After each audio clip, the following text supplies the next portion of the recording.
Chuwi engineers did their homework when it comes to economies of scale and reusing existing components either from competitors or from its own product portfolio.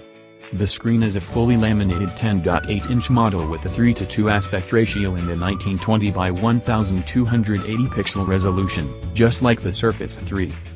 The brushed finish, the kickstand, which can open up to 125 degrees, and the type cover magnetic keyboard are all there to remind us where Chuwi got the inspiration for this hybrid. There are two USB 3.0 ports and a Type-C connector, but unfortunately the latter seems to exhibit the sort of issues we had with the one on the Surbook, meaning that standard Type-C connectors, from adapters, for example, might not connect or stay in the port properly. Other than the audio connector and the hidden microSD card slot, there are no other I/O ports, which means that you will sacrifice the Type-C connector when you charge the device.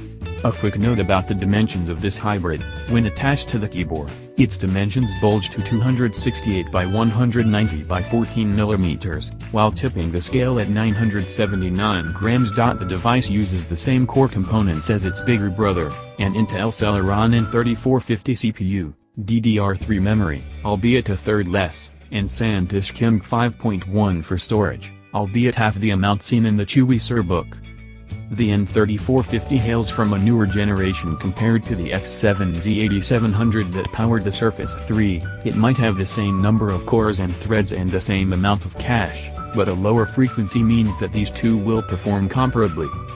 You get a pair of 2-megapixel cameras which are great for quick snaps and video calls, a 35Wh battery, powered by the same 12 volts, 2A/24 watts power supply unit found in the Surbook, 802.11 acres Wi-Fi and Bluetooth 4, courtesy of the Intel AC3165 chip, plus a pair of speakers.